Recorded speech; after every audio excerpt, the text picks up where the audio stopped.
একজন মহিলার প্রশ্ন, বিবাহের সময় অনেক স্বামী বা তাদের পক্ষ থেকে বলে থাকেন যে আমাদের কিছু দেওয়া লাগবে না, শুধু মেয়েটাই দিলে হবে, কিন্তু পরবর্তীতে অনেক স্বামী নিয়ে বিনিয়ে অনেক কথা বলেন। এমনও বলা হয় যে তোমার বাপ ভাই তো কিছুই দেননি, এগুলো আমার টাকার সম্পদ, এতে এগুলো নিয়ে অনেক ঝগড়াও হয়। ইসলামের সম্বন্ধে কি বলে? ভাই আমার, এই কথা আমরা বিভিন্ন জায়গায় এই বিষয়ে কথা বলছি, সতর্ক করছি মানুষকে।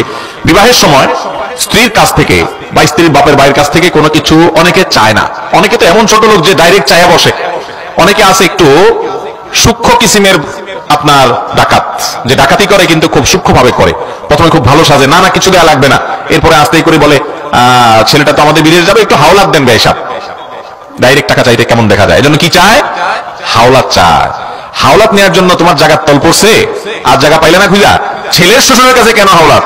বোঝা গেল মতলব ভালো না, এটা মেরে দেওয়ার ধান্দা। এটা হলো মেরে দেওয়ার ধান্দা। ভাই আমার, এটা জায়েজ নাই।